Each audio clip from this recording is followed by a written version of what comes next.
happiness, so like using psychedelics.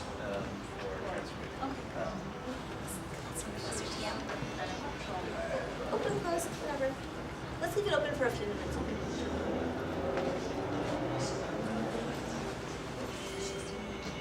Oh, did you start recording? Hi everyone, thank you so much for being here. We're really grateful to have Asherah here tonight to talk to us about spiritual emergence and awakening from extreme trauma. And we as a group, spiritual emergence group here at CIS,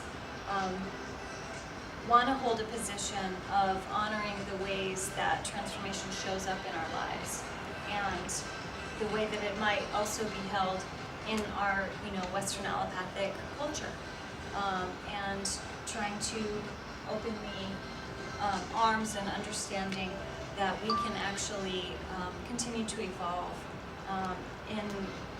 in a way, both spiritually and psychologically, without having to be limited by the pathologizing that might happen and stigma. So instead of carrying those things, we want to hold a position of social justice, neurodiversity, and supporting everyone moving through a process like that, a spiritual process. So thank you so much for being here. So Asherah Eden is an MA in somatics. She graduated in 2012 from here at CIS. She's an intuitive channel, life coach, and speaker based out of Oakland, California. She has 20 years of experience studying, practicing, and applying somatic and spiritual healing techniques. In her free time, she can be found in handstands, making paintings, and worshiping her small dog, Muppet. Muppet says hi. Professionally, Asherah offers depth transformation programs to select clients and groups around self-trust, intuition, the divine feminine, whole life organization, and personal power. She can be contacted at www.asheraheden.com and at asherah108@gmail.com. Thank you so much for being here. Thank you for having me. Hi guys. So I just want to share something about my name, and I have all these notes, and we'll see if I even use them right, but I have a 20-page Google Doc that I made just for you. Okay, we'll see what happens. My birth name is Jessica Abelson, and when I was at CIS, I went here as Jessica Abelson, and the change in my name was a part of my own spiritual emergence process, of finding a name that reflected my truth more and more and more. And I don't know if you guys know this, but Asherah is a Canaanite mother goddess. Eden, Garden of Eden, divine innocence. So bringing back the idea of all of our divine innocence and goodness, and uplifting the feminine principle. What I'm realizing about my name as I go through is that I'm legally still Jessica Abelson. My rent is Jessica Abelson, but I know myself as Asherah Eden, and it's such a dance to hold two identities at once. And that in this journey of spiritual emergence, it's not like we're like, okay, I was traumatized and now I'm healed and now boom, like life is like roses. And I think I was kind of trying to do that for a couple of years in there, and I just realized that, actually called myself on it a few days ago. It's that we have multiple identities along the way. And that's normal. And that's okay. And to use ICP language, can we slow down and drop in to each of the places we've been so we're not leaving any parts behind? Does this make sense? Like, maybe somebody had a bad mother or something, and part of your emergence is waking up to mom issues. Well, the part of you that suffered might no longer be under your mother's control, or it might. However, you were a certain person at that time, and you're a different person now. But the larger person you are now is big enough to take in, absorb, and integrate whoever you were then. That wasn't my formal opening, but I wanted to say that about the shifts in identity that happen as we grow and as we heal. As we go through tonight, I'm going to give you guys lots of opportunities to ask questions. I will be talking a lot. And we will also do experiential exercises. They will be more on the gentle, nourishing, grounding side. Okay? And I'm just going to say, like, what happens in this room stays in this room. I guess we could close the door now. Yeah. What happens in this room stays in this room. Do what you want to do, and feel free to discard the rest. Take what works for you, and feel free to release the rest. Sound good? Now we'll get to the more formal opening that I have. And I don't want to just read off of this, so I'll do my best to share and not just read. Some say that everything is either love or a call for more love. Waking up to who we are and untangling our personal and collective traumas to shine in the light of our wholeness can be messy and terrifying. It is also our cry for love, our cry for coming home. What differentiates emergence or emergency from what some would term mental illness, which I personally argue is just another social construct? So what's the difference? For me, the keys of an awakening or spiritual emergence are fourfold. One is the cultivation of witness consciousness. I think that's like the stepping stone. If your healing is going to be, if one's healing is an emergence or emergency or waking up process, having the witness, that part of you is like, oh, I'm freaking out. I can see myself freaking out. Does that make sense? So one is the witness consciousness. 2, 3, and 4 are the integration of all facets of body, mind, and spirit. That spiritual emergence and awakening processes involve, welcome. I was in the wrong. Oh, I okay. was in the totally wrong conference room. Oh, well, I'm glad you made it. Sorry. That's okay. That all spiritual emergence has 1, the witness consciousness, and 2, using body, mind, and spirit in your process. So that means, like, when we're starting off, oh, my knee hurts or whatever, but then learning to track emotion as it lives in our body, honoring the tools from psychology and relational work, and understanding that there is a realm that goes beyond that, which is the work with spirit. You could say whole self, higher self, and I will say a lot about this more in depth later. This is the model that I've been sitting with, creating, digesting for really since I finished school, and realized I did not fit into the psychotherapist box. So this is where my process has been at for the past several years. Like, well, what is this about for me? Is this useful to other people? Because maybe it is and maybe it isn't, right? So, horrifying personal stories need not be a death sentence, but rather an opportunity, like the goddess, I'm going to mispronounce this, like the goddess Akilanandashavari, she who is never not broken to shine more and more light. That goddess, she's the goddess of who shatters. Her whole body shatters because her life is so hard, but she doesn't break. In all the gaps, the light shines through. It's like Leonard Cohen, the cracks are where the light shines in. Okay. So this is the model. When we break open to greater truth, we are waking up. When we break open to greater truth, we are residing in the light of love. Truth must be spoken. Truth can only reside in our body, in our flesh.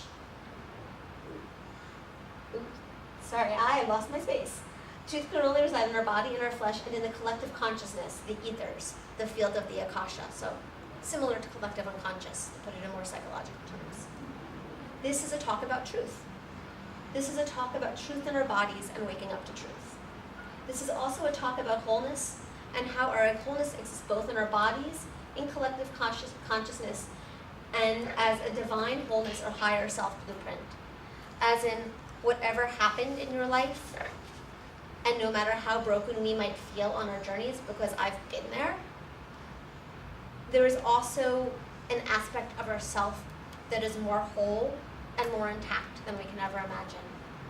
And part of our quest in our healing or transformation is to honor what really hurts and to honor how broken we're feeling. Yeah, face it and walk into the fire and feel it in your body. And to also know that it's like we are bodies, right? And we have emotions and feelings and we like lie on the floor and we feel broken. But then there's a spiritual realm as well that I don't even know what your spiritual beliefs are. It transcends anything. It could be God, it could be goddess, it could be the universe, it could be the great kahuna in the sky, it could be Jesus, it doesn't even matter because it works with all of it, that there's like this blueprint where your wholeness is almost like laid out in like lines and grids and a pattern that's you. Like we all have our own pattern. And your personal pattern that lies in the ethers can never be shattered. However, to heal, we also need witness consciousness. We also need the body. And we also need the tools of relational work and psychology. So I think a mistake that people make is trying to go right to that blueprint and saying, I'm meditating and I'm chanting and I'm praying, and why am I not healing? That was me a decade ago, that was me 10 years ago, and I didn't understand that I had to do the ground floors in my process, right? And it's not that those tools are bad, it's that it's really easy to go into spiritual bypass. Yeah, meditate, yeah, do your mantra, have a guru, do whatever you want, but get into this. Honor this. Any questions so far? I'll just keep going, but I'll keep stopping to see if there's questions or thoughts. This is a talk about moving from fear and disconnection and separation back to truth, back to our bodies, and knowing our divine wholeness. This is a talk about you, and it's also a talk about me. Facing and meeting ourselves and our stories are both truth and love. Are you ready? Are you ready? Yeah. I once had a business coach who made me jump up and down in her living room and scream, I'm ready, I'm ready, I'm ready.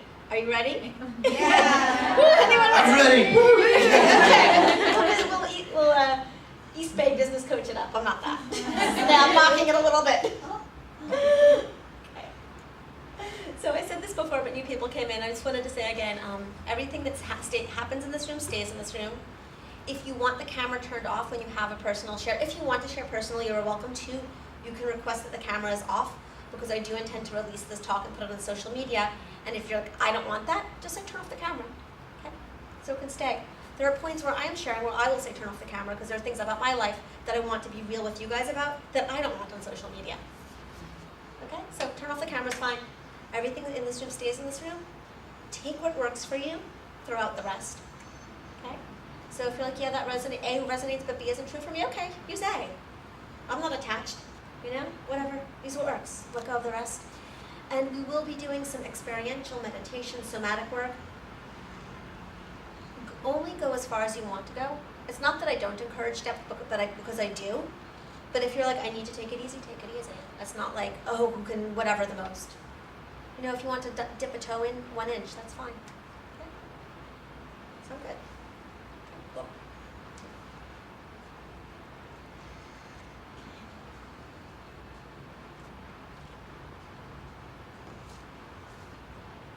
So go ahead and uncross your legs.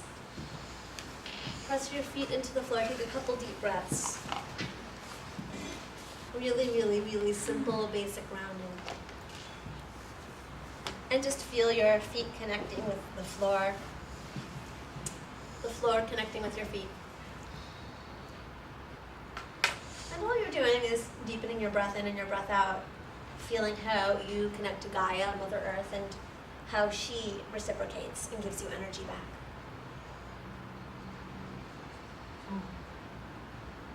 And then feel your sit bones on the chair.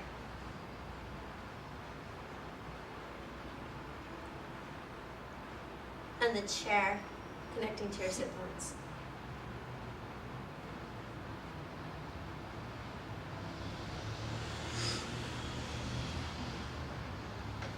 And then deepen your breath again. So we're doing two things here. One of them is very basic grounding. And the second one at the same time is just checking into your witness consciousness. So start to notice yourself breathing. I just asked you to breathe, so keep breathing. But then just find that part of your mind that sees yourself and says, oh, I'm breathing.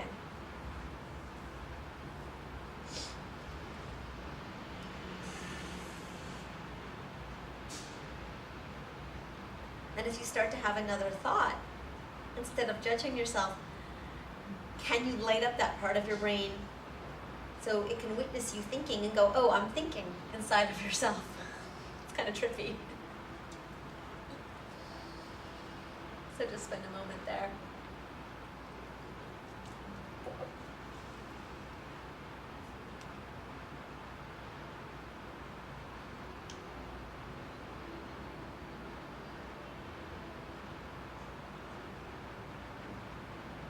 And then after you've had 1 or 2 or 3 opportunities within yourself to either notice, oh, I'm breathing, or to catch yourself thinking and be like, oh, I'm thinking. As you feel ready, go ahead and open your eyes.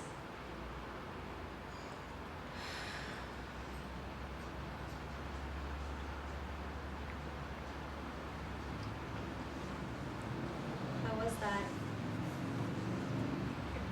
Does anybody want to share anything? Optional.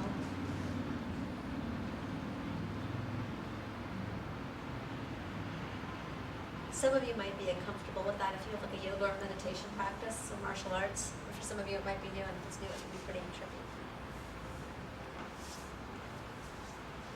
So this is our journey. I am Asherah Eden. I was born under a different name, Jessica Abelson. At 3, I sat in synagogue and questioned the absence of the divine feminine, and questioned why only the Jews were God's chosen people and why not everybody was God's chosen people. As a child, I figured if there was God, there had to be goddess. I figured we all had to be equally chosen. Growing up, I witnessed patriarchal distortions, mind control, and sexual abuse within my own tribe. I saw back through the generations, witnessed a deep web of trauma passed down from men to women, women to women, women to men. Originating in war crimes and trauma and war violence, it later translated into gender-based trauma and violence, crossing generations. This spiritual awareness, bound to the actual traumas, was to prove to be both a life and death dance and a potent brew for awakening. Awakening does not mean that life is easy. It does mean, however, that we become more and more ourselves. Anyone know anything about that? It does not mean that life is easy. Sometimes it gets harder. Sometimes it gets 15 times harder because we're sort of waking up and shaking off everyone else's projections, and then the projections and the other people sort of lash back and try to attack us. You get what I'm saying, right? Mm-hmm. Like we're like, oh my gosh, that person is throwing their drama on me and I'm over it. And you say, I'm done with your drama. And then 15 things happen. Yeah, that's been my past month, thank you. You can ask me about that later. So you guys know what I'm saying, right? And all you're doing is you're freeing yourself. So awakening does not mean that life is easier. It does mean that we gain ourselves, that we get to come back to ourselves.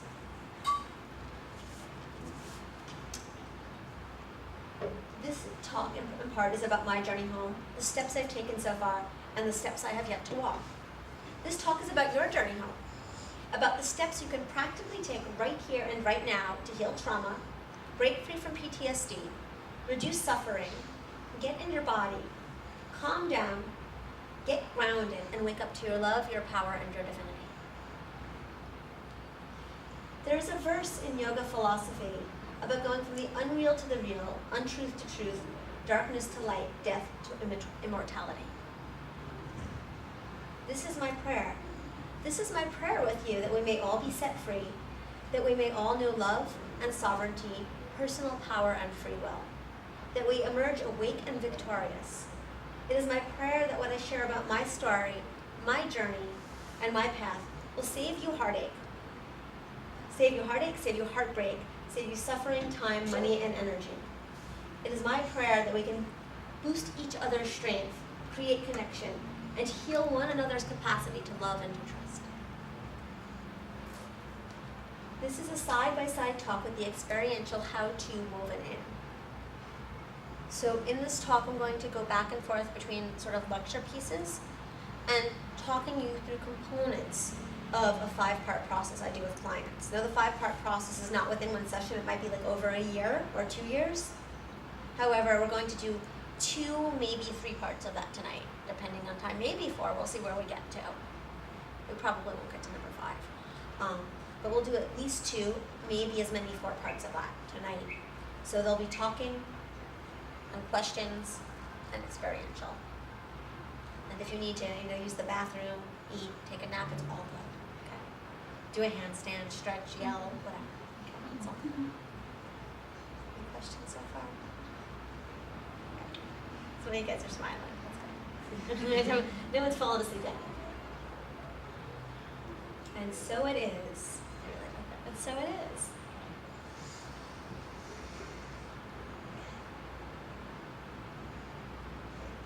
So we're going to go back to what we were doing with grounding, and we're going to do a more extended exercise with that. We'll start with our eyes closed, but I might have you guys get up and walk in a bit, so eyes might have to open for that, okay? So go ahead and uncross your legs, and this is actually the first step of the 5-step process I do in my practice. It's just a general framework, and it's getting into your body. As I was saying, you need the witness consciousness in the body to sort of translate your trauma into an emergence or awakening process. So this is the practical first step. If you're like, but how does this work? How do I get started? This is one way to begin. So go ahead and uncross your legs, press your feet into the floor. Deepen your breath again.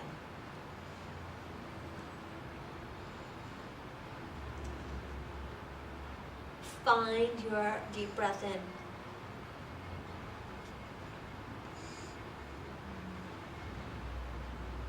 And find your deep breath out.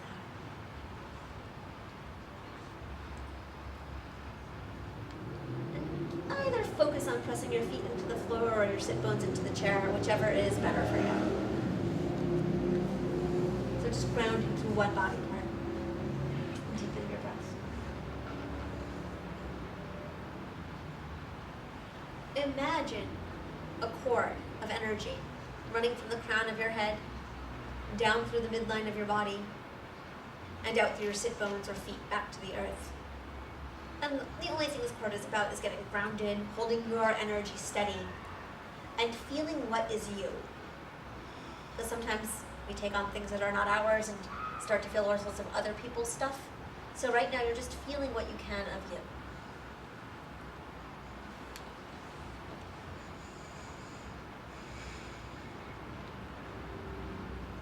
And start to notice one part of your body that feels good, that feels strong. Like for me, I love doing handstands, so maybe it's my arms or my core. For you, it might be something different. So you're noticing what part of your physical body feels good and feels strong.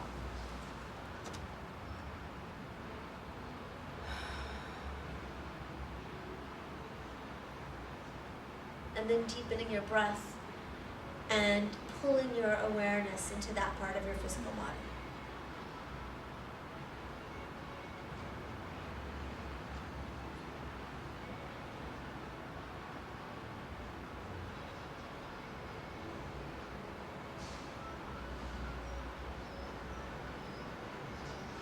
And if you lose track or lose focus, come back to grounding and start to feel that thing or part of your body that feels good, and you're just running that like a current through your body. And if nothing feels good tonight, just stay with your breath and notice your breathing and run your breath through your body. So you're starting to track. And in this case, we're tracking in a very sort of benign way, tracking a strength, creating a resource. Now, if you want to stay seated and keep doing this, you can. If you prefer to open your eyes, stand up, and walk, and begin to walk and track your strength, or your ease, or maybe just your breath. That's up to you. If it's been like one of those days where nothing feels right, just track your breath.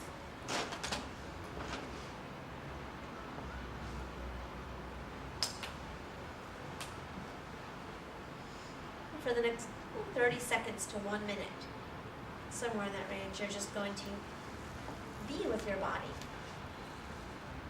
and with tracking the strength or resource in your body that you're tracking.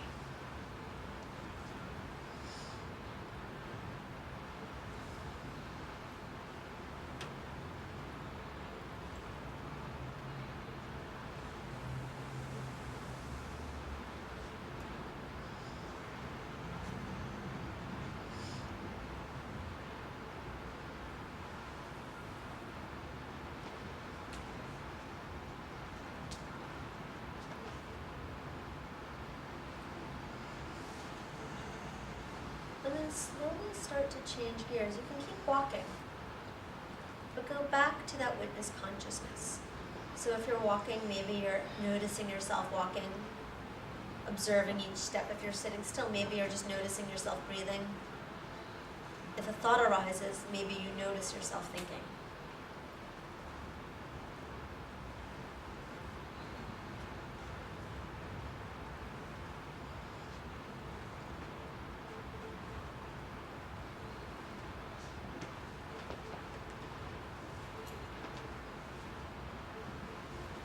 notice how it is for you to be witnessing yourself, either witnessing your steps or your breath or your thoughts. So you are consciousness watching itself.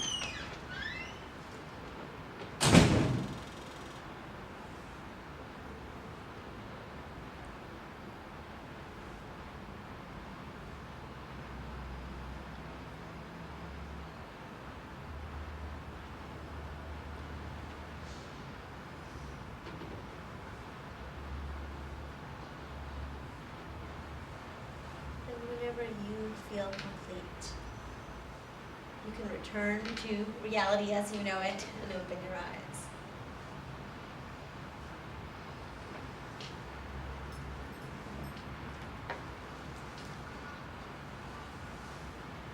So we sort of combined getting in the body with the witness consciousness on a little bit more of an extended level.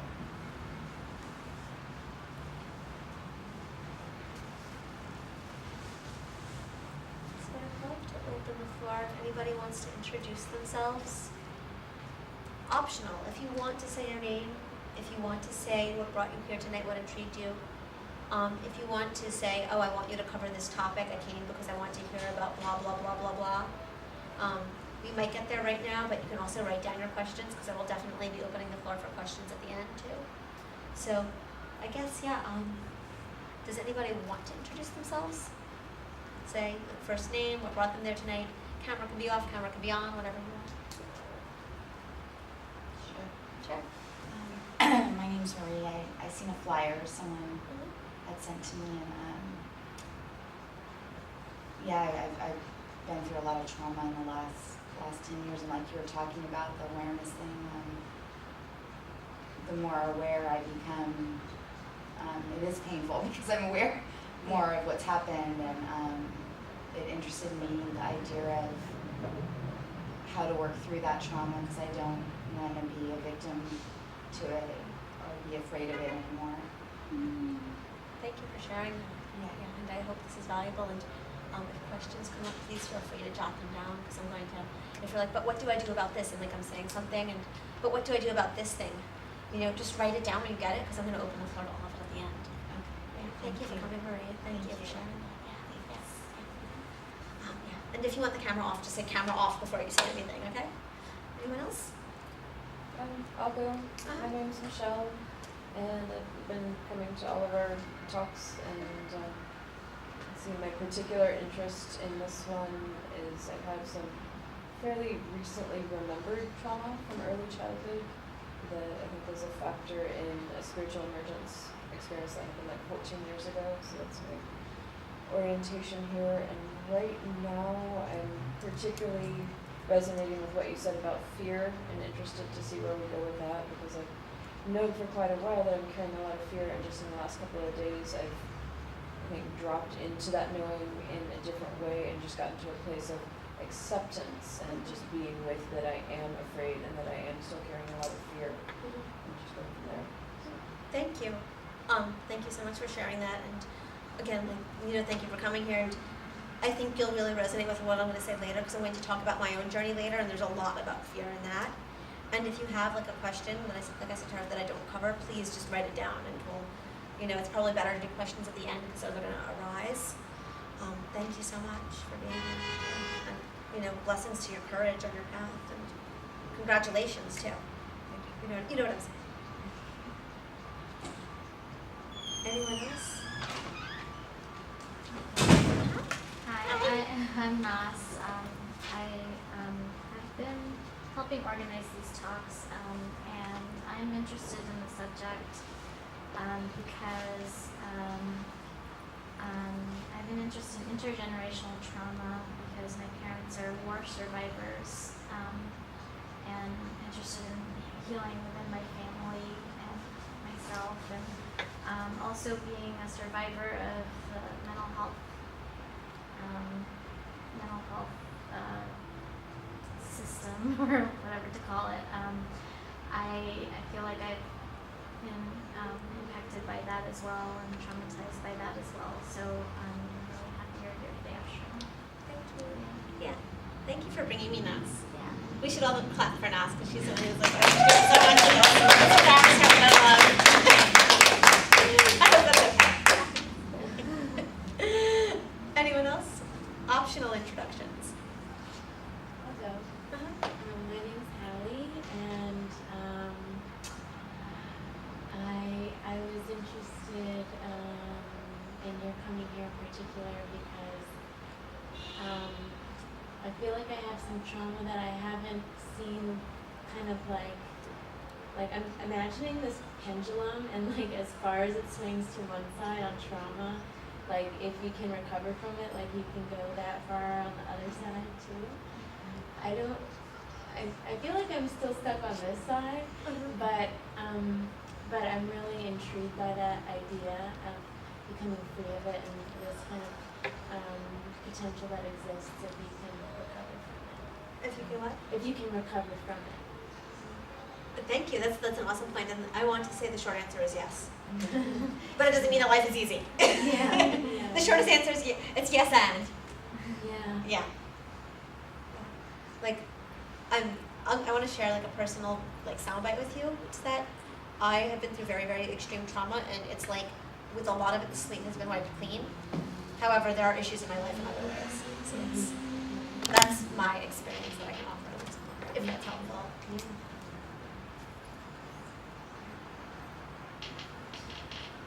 I wasn't going to share, but I feel compelled to share since I'm here. I was really looking forward to your talk tonight just because I knew it was going to resonate on so many levels. I'm Marley, by the way. Hi, Marley. And I grew up with some trauma in my background, but wasn't really aware of it.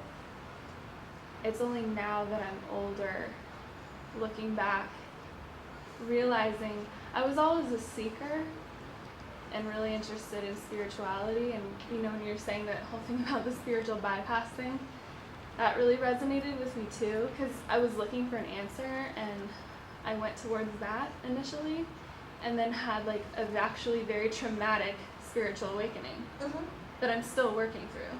Yeah. And so I'm now realizing that in order to kind of like have the foundation for that, like I have to go back and look at that other stuff. Yes. Because I didn't have a very strong foundation.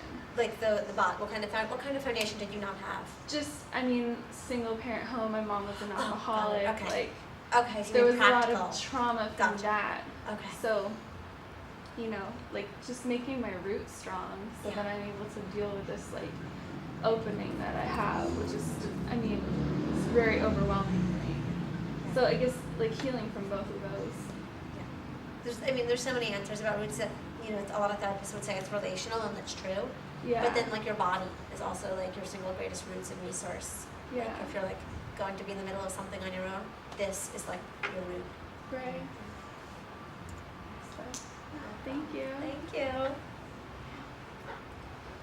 Anybody else optional introductions? Yeah. Hi. Hi, I'm Michelle, and I'm really so grateful to be a part of this group, and so grateful that you're here. There's so much about what you're saying that I'm just like, yes, yeah, and it's so powerful because I feel like I've also been going through a spiritual process of awakening over the last few years that was diagnosed and pathologized and trauma from the institution and everything like that. And so how to be able to not only work with what's coming and continues to come up for me, but to support other people in their process in a real compassionate and understanding way, really allow them to be seen. So that passion for service, but still really not knowing exactly how to do that. Oh. So here's a starting point as a thought. What do you need? Even if you're not getting it, if you could have anything, if you could, it's like we have this menu of this is on the menu of healing, and this is what I'm allowed to have. Well, I'm allowed to talk about it and go to counseling, but I'm not allowed to kick a wall and scream and yell, fuck you, right? Some of my teachers here really did not like me. I triggered the faculty. I won't name names. But it's for yourself to say, because you were mentioning you had your process and it wasn't met well and it wasn't held well. If you could have had anything in that process, on the menu that you think about and totally off the menu, flying in an airplane, jumping out of a parachute, that's going to heal me, whatever it is, what would you need? Because that's your answer, and that might be the answer for some of the people you're working with too. Thank you. Does that help? That's really powerful. Yes. There were those moments where I'm like, thank you for existing, thank you for your kindness, thank you for your word, or thank you for your connecting, or some little pieces that made it possible for me to survive those conditions. Yes. And yes, that is something I want to carry. And we have to get past that menu of what's allowed and what's not allowed in this. You just brought up a good topic that's not even in here. I think, like, for myself, when I was applying to the beginning, I thought there were certain things I was allowed to get in, like, a healing session, like, you know, I could talk about it politely, but I couldn't get mad and scream. This is a very more benign example, right? And even here as CIS, I found that, like, what was presented in classes was somewhat limited. Like, you could get into your body, but, like, you know, nobody was doing, like, anything, like, really raw and primal, at least not in somatics. Or at least not in somatics. I finished in 2012. Between 2009 and 2012 in somatics, nobody was doing that. Nobody in somatics was doing, like, shamanic journeys or whatever, like, in the classroom. So I think that it's important to remember for ourselves and for those of us who are working with people, for our clients, that it's not just the menu we're presented, that there are limitless choices. And it's kind of mind-boggling because we're so used to thinking, well, I'm going to get up and I'm going to wash my clothes, I'm going to do yoga, and of course this is how my day is. And it's kind of wild to ask you guys to, like, deconstruct that. Maybe you need to for yourself. If not for yourself, maybe you need to for people you're working with. Does that resonate? Any other questions? Any other optional introductions? Yeah. Hi. Hi, I'm Elizabeth. Hi, Elizabeth. I'm in the PCC program. Emerson invited me, so I Yay. came. And I guess I'm here because I'm very interested in spiritual crisis and initiation, and I feel like my whole life has been a spiritual crisis. And I've fought that and tried to be normal, which became ever more impossible. And I feel like now I'm at a place where I'm trying to embrace that and figure out, like, what it means to be someone that is in constant crisis and evolution, and what purpose that might have for serving others. Thank you. I'm like, I feel like I'm taking that in as you say it. Is it okay if I share a thought with you on that? Like, is that cool? The first word I got about that, I know what you're talking about because this has been, my life has been very similar. So I'm asking myself, I get what she's saying because I've been there and in some ways I'm still there. The first word is surrender, but surrender does not mean give up and wait to die. It means, like, oh my gosh, this terrible thing is happening and I don't have to complete control, and just maybe there's a reason, like trusting that there's a reason even though if we don't know what the reason is. But then with that is cultivating your own strength. They're not conflicting. I know that sounds really strange. Does that sound strange? No, I understand. You know what I'm saying? So you're feeling your strength and your resourcefulness, like in your body or in your psychology or whatever gives you strength. You're feeling your strengths and at the same time surrender. Is that helpful at all? Yeah. Yeah. So it's the paradox I have to learn to live. It's crazy. It's like what thank you for this universe. What the heck do I do with it, kind of thing, right? Yeah. Okay. So look, if you have questions about that, write them down because I want to address whatever needs to be addressed. Anything else? Anybody else want to say hello? Meet first name. Big thing that brought you here. Hey everybody, Hi. I'm named Emerson in this lifetime. That's what they tell me anyways. And I'm here to be support and witnessing my own inner dialogues somatically and multiple levels, and just wanting to be of service in general and learn more language and techniques and use some modalities for helping one another embrace our wholeness and our gifts. And, do the work. So it's an honor to be here. Thank you all for showing up. Thank you.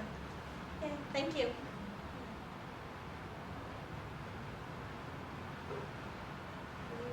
Did you want to say something? Yeah, sure. My name's Pia. I'm in somatics. So it's cool to hear your somatic stories as an alum, resonating with a lot of what you're saying. And what got me into the program in the first place was a course I took with another organization that's trauma, like the trauma is their focus. And so I'm really interested in just trauma work in general, and I think that's where like the truth is. And so, yeah, just anything with trauma in the title, I'm usually like, tell me more. Tell me more. Thank you. I said to a friend over dinner, actually it was at a friend's house last night, and I said to her, like when I'm working with somebody and like when I get to the heart of the matter, like the deepest core of their trauma, it's like I feel this exhilaration, and it's not like I'm enjoying their pain, it's not that sort of thing. It's like finally we're at the truth and we're untangling the truth, and it's like going down a roller coaster or something. I don't know if that might resonate. Yes. Anybody else? Okay. If you decide later you want to say hi, you can do that later, okay?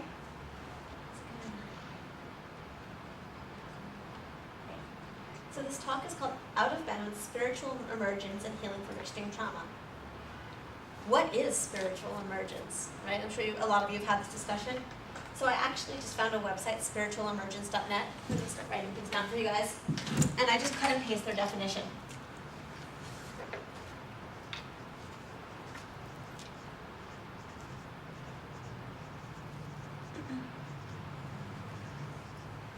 And I'm just going to write this down. This is a resource for getting in your body. It's my primary yoga practice for the past couple of years, past 7-8 years. Has really helped me get in my body. If you're interested in yoga, which some of you might be and some of you might not be.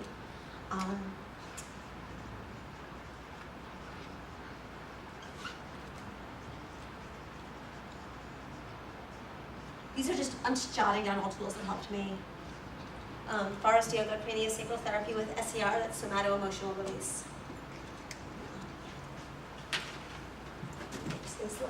So the term spiritual emergence, and I apologize because I'm just going to read this definition that I copied and pasted, and I'm just going to be transparent about that.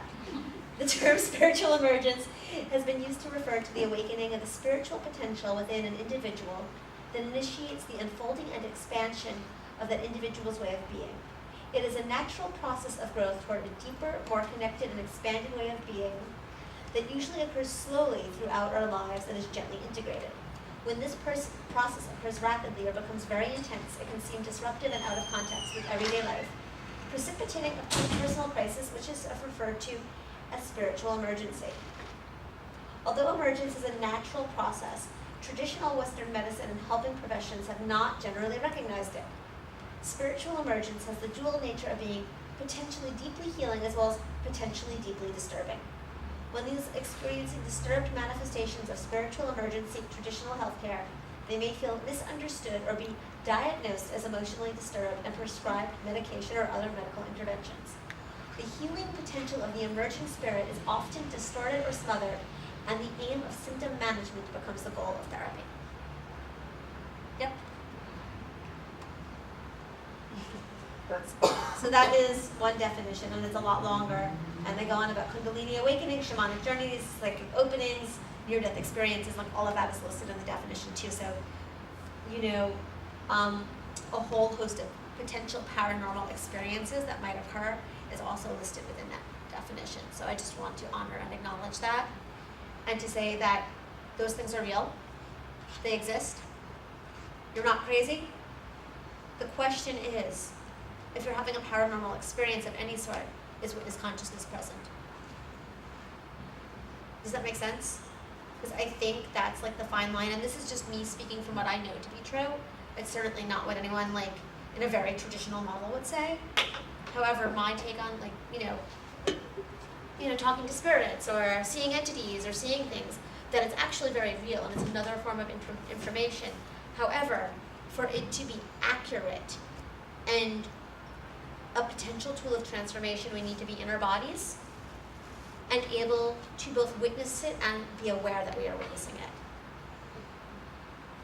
So I just wanted to say something about that because I'm sure that applies to some people in this group. That's certainly been a part of my journey. So while we're on the spiritual emergence definition, which I'm sure you guys are very familiar with, to add that the paranormal does happen, and frequently we're opening gateways of greater perception to different levels of truth that are there. However, are we in our body?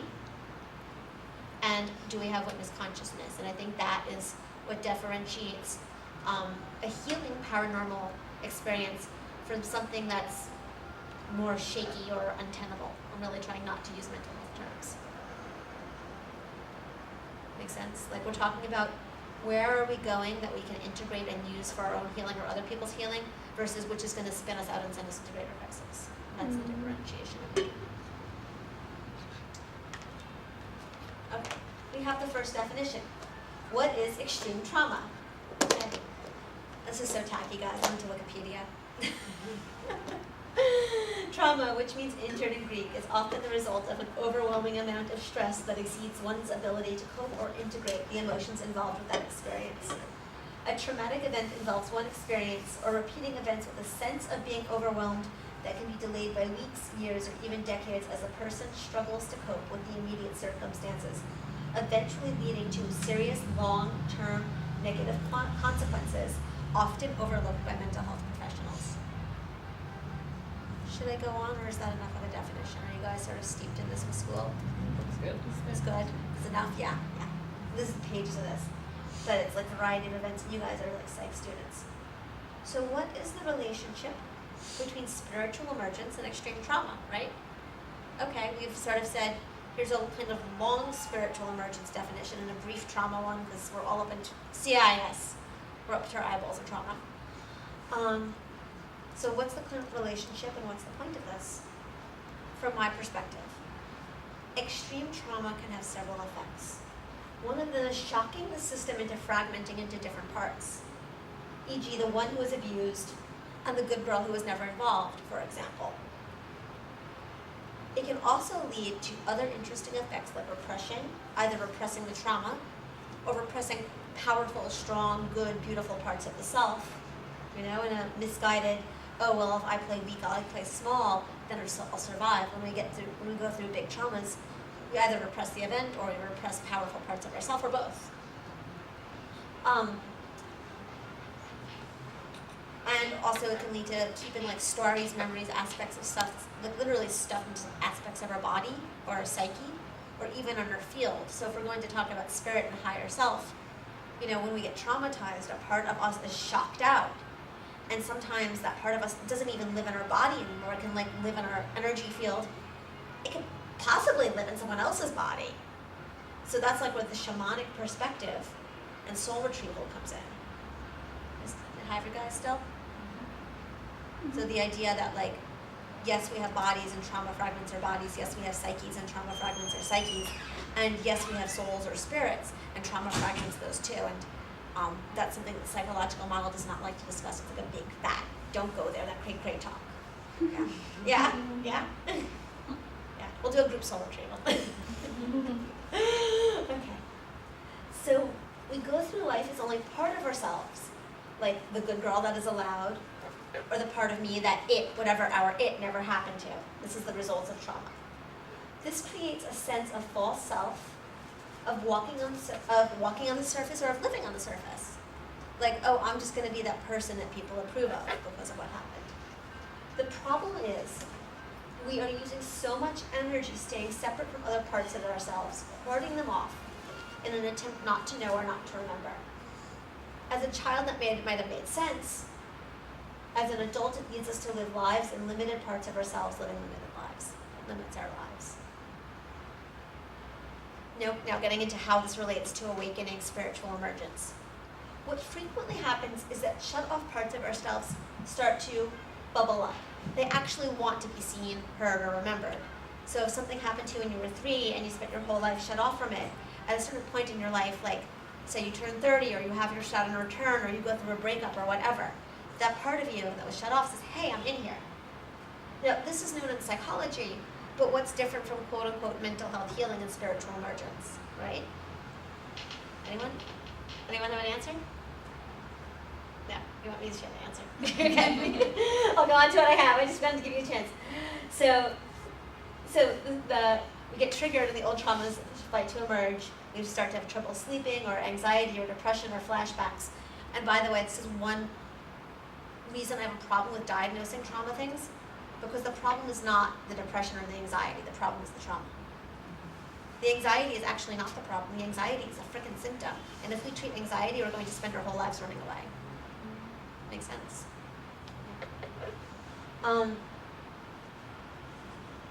Yeah, okay, so I said that.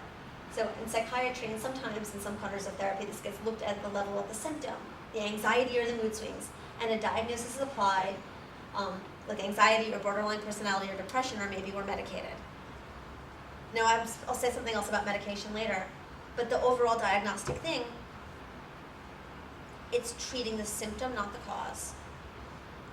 And for some of us, like, and this was part of my journey, like I grew up and I was like shamed and told I was bad and that there was something wrong with me and I was the identified patient, right?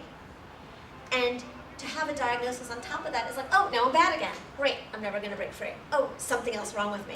So I think diagnosing people who've been through trauma is actually sometimes irresponsible. Yeah.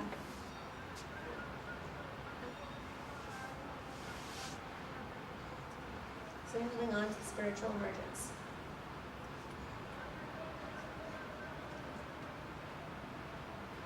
When we go through traumas, we split off and lose track of one, our own inner wholeness, into our connection to source, spirit, and higher self. We lose track to our cosmic whole divine blueprint of the wholeness of how we are divine in the flesh. We are gods, goddesses, source, energy in the flesh. So here's where I go out there. So trauma splits us off from our wholeness and our divinity. So this is where we start to make the connection to spiritual emergence. We lose track of our wholeness on the mundane whole human level, like going through the day, driving the car. And we lose track of our wholeness as part of the cosmic whole, and we forget that we are God, that we are goddess, that we are source. When our trauma symptoms bust on through, they are a big, bright, screaming light going, look here, heal this fully, and move back towards your personal and psychological and spiritual wholeness, and back to your divine wholeness. So when we start to have PTSD or flashbacks or memories, that's not disease. That's a part of ourself that was shut off, saying, look at me, I'm in here, move back to God, move back to love, move back towards wholeness.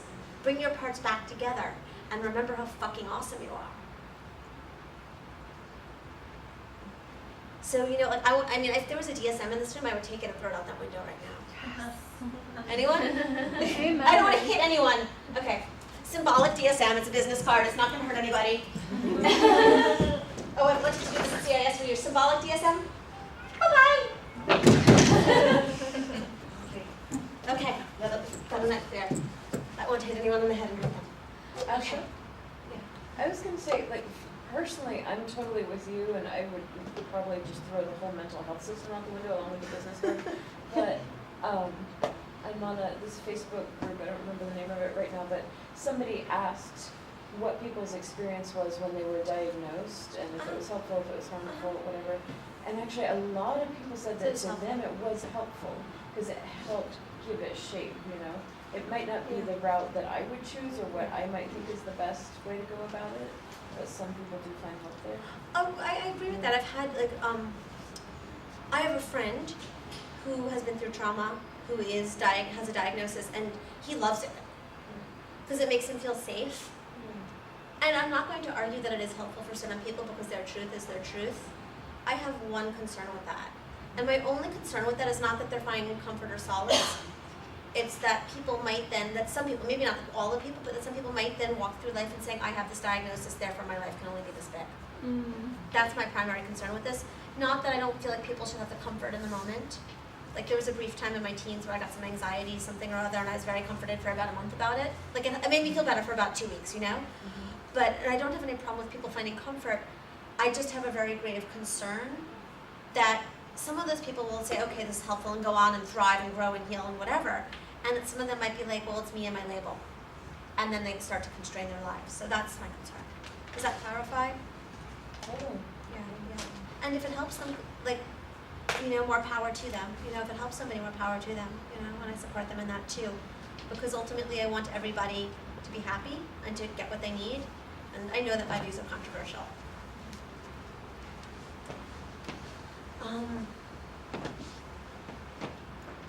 So, I was talking about the bright shining light that's saying, look at this story from when you were 2 or from when you were 5, and pick up that lost piece of yourself. You know, work through the hell and the pain, but then you're gluing yourself back together. It's like you're finding this part and this part and this part and gluing yourself back together, right? And coming back more towards source. So, and I lost my place again. I'm saying that this process is the spiritual emergence or spiritual emergency. It's when that light is saying, look over here, and then you have the opportunity to kind of, through whatever practices or healers or therapists or counselors or yoga or whatever you're doing, to find those pieces and glue them back together. That is what I'm actually calling spiritual emergence. When it's done with the witness, when it's done with mind, body, and spirit. Is this resonating? Mm-hmm. Because instead of living in these little traumatized, split off pieces, you're waking up to your totality. And I want to add, I did not say this, this can be a journey that takes your whole life. You know, I think that, like, for myself, I did the bulk of my deep trauma healing in like 4 or 5 years, but it was like nonstop. But I'm becoming more and more aware that feeling my totality might be like something that I'm dying, I'm still working on. But I think all of this one's really deep. It does not mean that you have to like have PTSD forever. That's not what it means. It does mean that your growth and your healing might be a lifelong process. And I'm trying to choose my words carefully.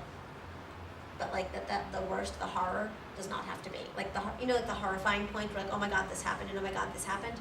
What I am saying also is that does not have to be forever.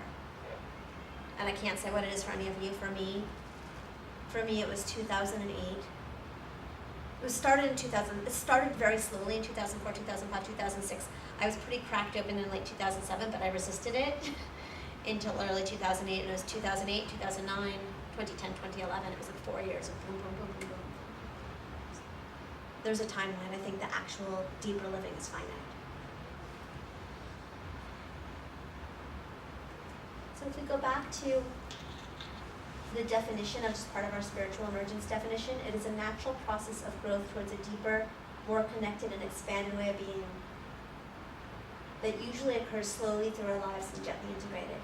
When this process occurs rapidly or becomes very intense, it can seem disruptive and out of context with everyday life, precipitating a personal crisis, which is referred to as spiritual emergency. So if we do this slowly and gently, like over 10, 15, 20 years, that might be spiritual emergence. If all of a sudden we have an experience, then boom, it's like fast. Like I would say what I went through was a spiritual emergency, even though it was 4 or 5 years, because of the intensity. So when it's amped up to a certain notch, it becomes a spiritual emergency. Does it make sense? Is this resonating? Is more or less true for people?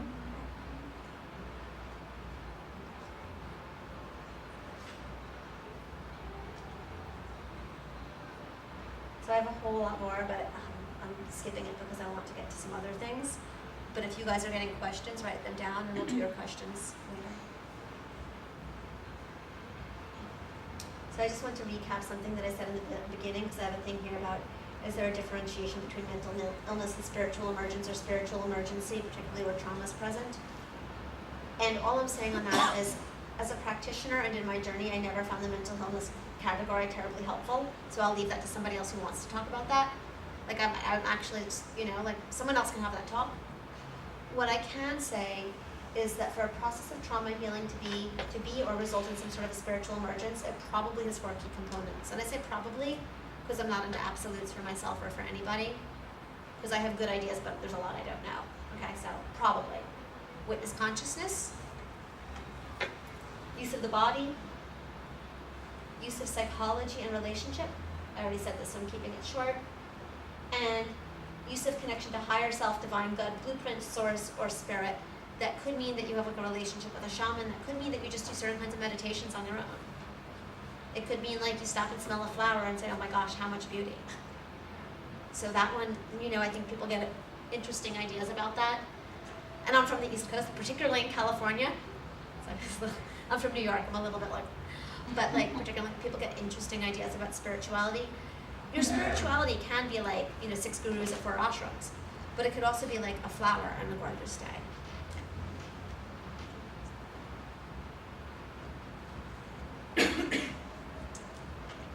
I also said yoga can be a part of that Reiki, Akashic Records, intuitive readings. And I just have a note here that when I work with clients, I incorporate all of these realms with working with me. So it does not mean that you need like 4 healers. If you're going through something or someone knows you're going through something, it's not like, oh my gosh, now I need a body person and a therapist and a shaman. No. My general take, and this is just from my experience, that I needed 2 healers. I needed one person who could do somatic, relational, and transpersonal therapy all together with me.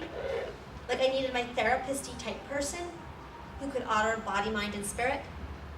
And for myself, I also needed somebody who was really, really, really physiologically based, but alternative, like a naturopath or an acupuncturist or a medical intuitive. And I had a very, very extreme process, and usually like at a lot of points, 2 super solid practitioners swung it. And I think there's a tendency to, especially in CIS, to go to that therapist-y type person who's somatic and transpersonal, which we need, but then to be like, oh, but like, I don't know, I don't have money, I don't have time, whatever, I don't need an acupuncturist or a naturopath or a medical intuitive, and you might not, but some people do. In my case, I was also going off of medication, and a lot of my trauma happened really young, and the 2 together meant I absolutely needed physiological support. So just like a note for yourselves or for your clients. Some people really do need that like twice a week acupuncture or naturopath or whatever to support the physiology. Because your body changes when you go through this deeply. Yeah,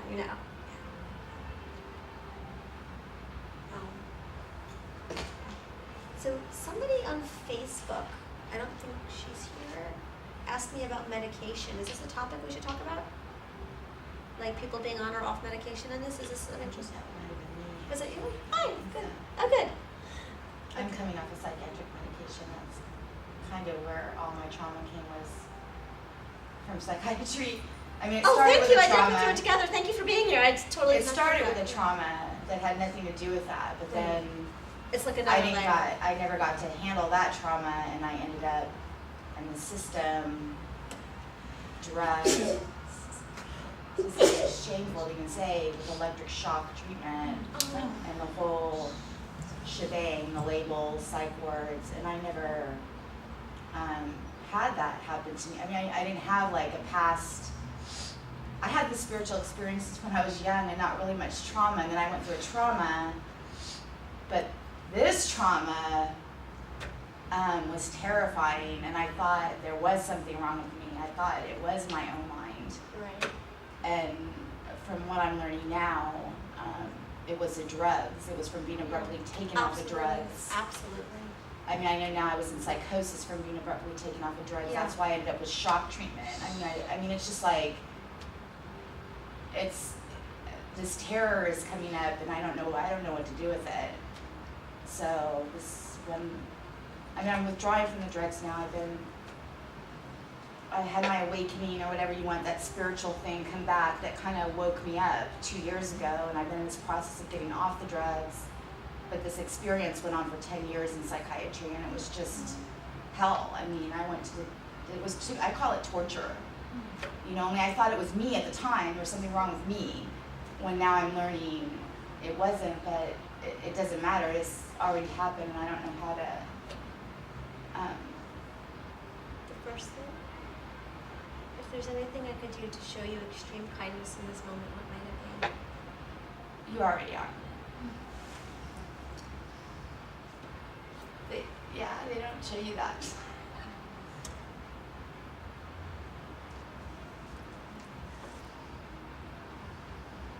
A lot of feeling alone and terrified in those years. I wrote this next part just for you because you messaged me, and I was like, I need to add this in. Thank you. Thanks. Thank you. Thank you. And you are welcome to share more if you want to. There's going to be an open forum at the end, and you're welcome to share as little or as much as you want. Okay. So I will say this. Okay. Some of you have asked me questions about being off or on medications in the journey.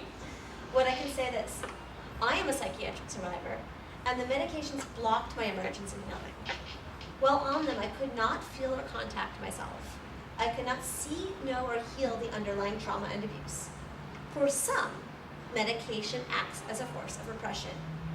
And I also want to add, in certain cases, it can also save lives. I'm not saying that everybody should be on it. I'm actually pretty anti-medication. However, if that person's about to jump off a bridge, however, while on them, I could not feel or contact myself, see or know or heal the underlying issues. For some, medication acts as a force of repression.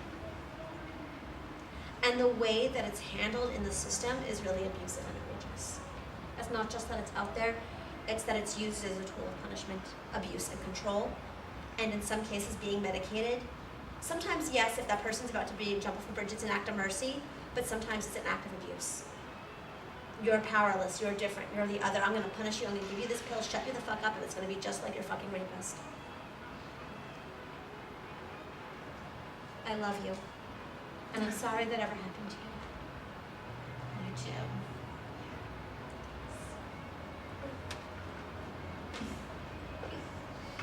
I'm so glad I came. Yeah, I'm so glad you're here. And we can talk.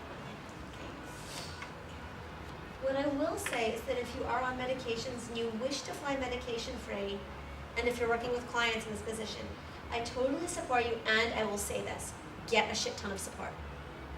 I was on Paxil and Trazodone, and I went off, and the psychiatrists were like, oh, you could just stop in a month, it'll be fine. Why? No, I stopped sleeping. I tried to go off and I stopped sleeping. Get someone to help you with your physiology, like who's alternative if you want to be out of that system, like a good naturopathic doctor or an acupuncturist or a medical intuitive or all three, and track you and support you as your physiology bounces around when you go off, because it's going to bounce around and it's probably going to be fucked up. And they don't tell you that, and you're like, oh, it's a month, it's 2 months, it's not a problem. So if you choose to do this for yourself or others, get that holistic support. Unlock. I would also suggest a daily body-based practice like yoga or Tai Chi. And without getting too into nutrition, a good diet, whatever that means to you. Like not booze, not sugar, not crack. If you're going through that process, because it's going to sort of bounce around. For myself, and I'll just speak for myself with that, I was a vegetarian, bringing meat back into my diet helped. And eating a ton of vegetables. Those are the two simplest, biggest things that helped me personally when I was going through this. And healthy fats, but that's my personal, avocados, coconut oil. Yeah. So the rewards can be profound, but it takes a lot of work and patience, and you can do it. So I have now here a note about paranormal experiences. Does anybody want to talk about any paranormal experiences? Because I dipped my toes in, and I'll just keep it really short, but to say along the way of our healing, other things can open up, because that goddess, we're cracked wide open, our traumas crack us wide open. We try to shove ourselves back together in a distorted shape to seem intact so we can have a job or whatever, right? And then we start to remember and heal, and we crack back open again. And in that cracking, we sometimes gain access to other dimensions, other realities. And I know I said earlier that this is real, but I just want to open it up and see if people have sharings or questions about this particular topic. Or about the medication topic. Or none at all. I have a pondering. I've just noticed as I've been doing my own healing work, just feeling more and more intuitive and hearing things and like you're saying, getting words or images and it comes and goes and it feels really linked to my own healing process. But it feels kind of tender and not like I have control of my access to it. And I'm just, one, curious if other people have had similar things, and two, how folks have honed it at all. So Have honed that, anybody want to respond? Mostly time and experience. One thing early on for me, something that someone said that I found really helpful was, as far as voices, not to listen to any ones that said things that were not supportive, just to listen or take in what information that check it in and see if it resonates with your heart. Always remember that you're the ultimate expert. That you don't have to take everything in that comes in. Other than that, I think just practice and time and experience, and like the grounding we did at the beginning, always grounding, always clearing your own field.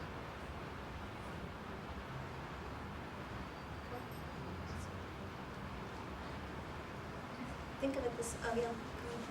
I think I've been working on just kind of my new empathic abilities around feeling other people's affective states in my own body, and just trying to go through a process. I'm still in the beginning of it too, trying to go through a process of like, okay, is this coming from someone outside? Is this coming from internal? And then like, how can I have a boundary around this? How can I react to the situation, or should I not react to the situation? And just not, and like still trying to work it out, but not letting it overwhelm me. And that's the part I'm still trying to work out. Yeah. But I think just making a distinction between like, okay, like my roommate's really stormy right now. I'm not suddenly stormy, you know, just like making that distinction. Thank you. Is that helpful? Yeah, I'm curious about yours. For myself, okay, so the first thing I want to say is general. It's like when we've been through trauma, like it's like we have thousands of energy lines in our body. You know what I'm saying? In energetic channels, and they're all like little sensors and receptors to take in and filter information. But when we get traumatized, sometimes like it's like too much crap is shoved in there, you know, and they get blocked. So as we start to heal our trauma, like we're like unplugging our own energy, we're like pulling junk out of our energy lines, and it's like flushing the toilet. We're like flushing the proverbial toilet. And then like we can take in new information. So that's part of it. That's a general thing I wanted to say. And I'll say more about this because I'm going to talk about my story in about 10 minutes. But what I want to say short form is that when I started to recall a particularly large abuse and trauma in my past, I was also in a sacred feminine group, 13 Moons at the time, and all of a sudden I started doing intuitive readings. Like I was in the middle of healing this monster trauma in my past, and right when I was in like the worst of it, like up half the night freaking out, people were like, I was at my friend's house and she had a book on giving Akashic record intuitive readings, and I picked it up like because I felt passionate and I felt drawn to the book. But then I started giving readings and people were like, how did you know that? How did you tell me about my mother or about my cat? Or how did you find where my lost cat was? I was like, I don't know, I didn't do it, the universe did it. But by pulling out my own trauma, I started to download a lot of other stuff. So, and that's, does that answer the question? So that's what I'm saying, that there's gifts. When I was saying something about wholeness and light, that's part of what I'm referring to. It doesn't mean that our car doesn't die, or like that we don't, or that we have the lover of our dreams. But it does mean that as like we unclog our own energy, we do cultivate and tap into other skills and other gifts and other strengths and other capacities.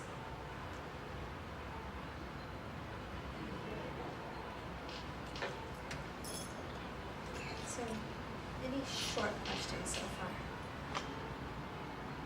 about it? Because that was just a huge download of like, what is this all about? That was all.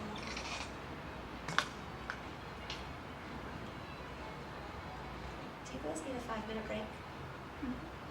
Let's take a 5-minute break.